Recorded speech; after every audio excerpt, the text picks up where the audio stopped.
Connor Cook is the winningest quarterback in Michigan State history.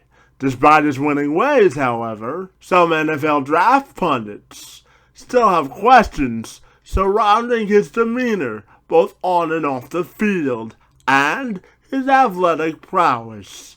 To help separate fact from fiction, Connor Muldowney, the lead editor of Spartan Avenue and FanSided, joined the Two-Man Advantage podcast on Wednesday to put Cook's draft status under review. Well, first of all, Connor, I want to take the opportunity to welcome you to the Two-Man Advantage podcast, and we're excited to talk about Connor Cook with you this afternoon.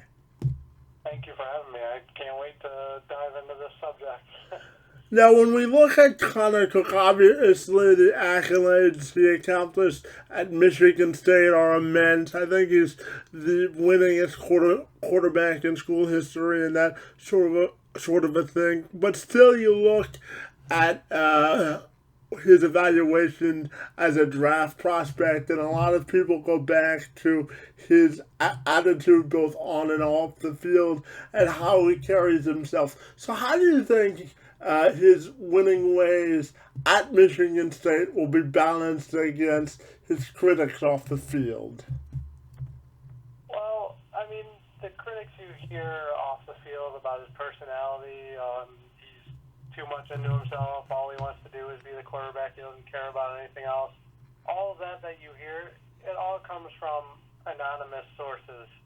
So people that say that, I mean, sure, they might think it, but there's really no basis behind it.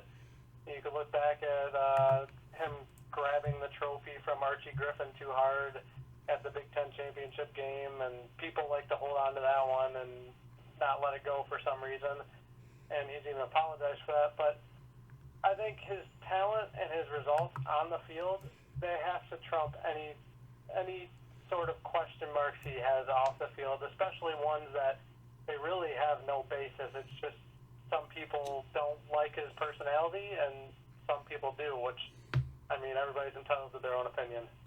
And when you look at his legacy at Michigan State, what do you think that's going to be now that his career is over? He's going to be considered a winner. I mean, his career ended on a sour note. He lost to Alabama 38-0.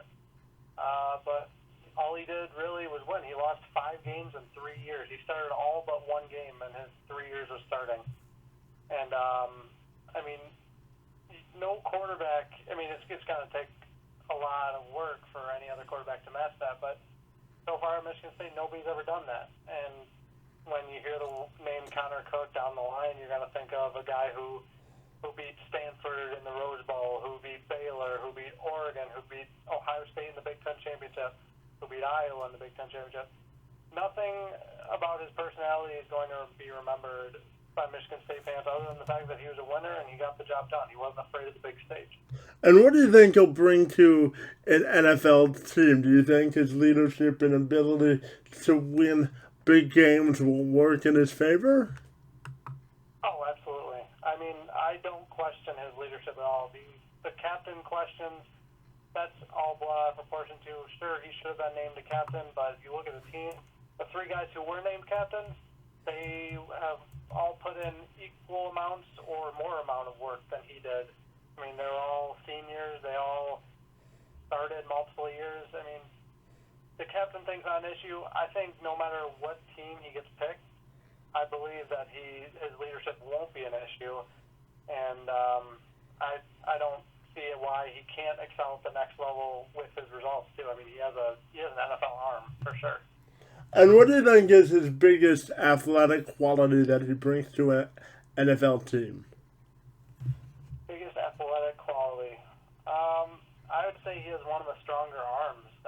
You look at his film, people talk about his accuracy being a question mark, but that's because he throws less throws. Okay, let me reword this. He has the lowest percentage of throws under 10 yards than most of the top prospects in this draft, which means he's throwing deep balls on a regular basis. He has that arm. He makes these throws that not many guys can make. And sometimes you just don't have the receivers to catch those on the collegiate level. So I think his biggest asset has to be the strength of his arm. He can chuck it around the field. Now, what do you think is the biggest misconception about Connor, as either a person or a player is going through this process? Well, two things I think are the biggest misconceptions, and those are the ones I've already mentioned, is his accuracy, which I said that he throws more deep balls than anybody in the draft, and his personality. You can't question a guy's personality if A, you've never talked to him before, or B, he hasn't given any reason to question his personality. I mean, you look at his career at Michigan State, he's never been in trouble. He's been a scholar athlete. He goes to class. He's a good off-the-field role model. You know, he gives back to the community. There's nothing about his character that really raises questions in my eyes. And when you look at it, do you think he'll be a first-round pick, and where do you think he'll fall in the draft?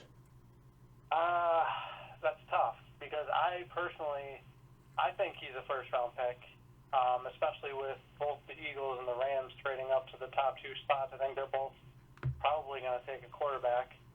I've heard that the Browns are going to trade down possibly in the first round and try to take Cook.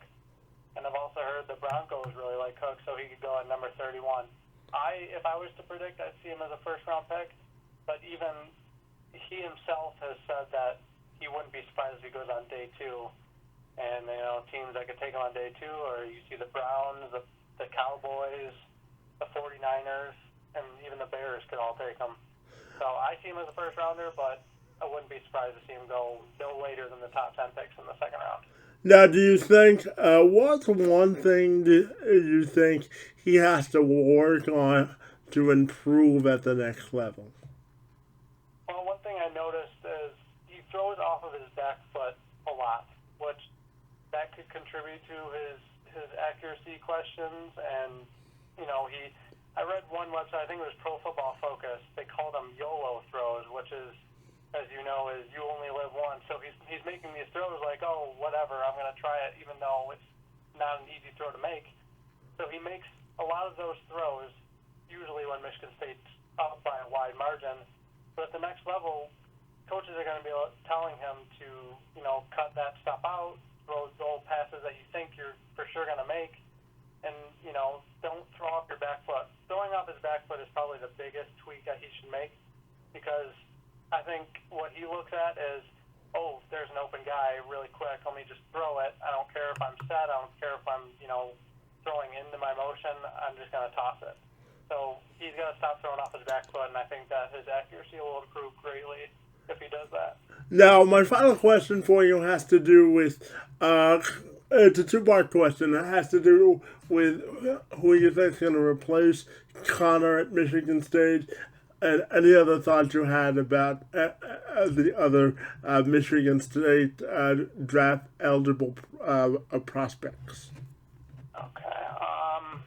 To replace Connor, I think right now, after the spring game, you got to see Tyler O'Connor as the clear starter. He had a good spring game, 10 for 16. I think he had 138 yards and a touchdown pass to Cam Chambers. He's the clear front runner right now. Damian Terry's got a lot of work to do. He's really inconsistent. He showed his athleticism. I mean, there's a chance he could change positions, but he fumbled the ball twice, and sometimes he just looked uncomfortable in the pocket. He's got to gain confidence in order to take the job from O'Connor, which I believe right now is his. And don't overlook Brian Lewerke either, or Lewerke. He's got a strong arm. He's a redshirt freshman. He's kind of a dual threat. He has a little more athleticism than Tyler O'Connor.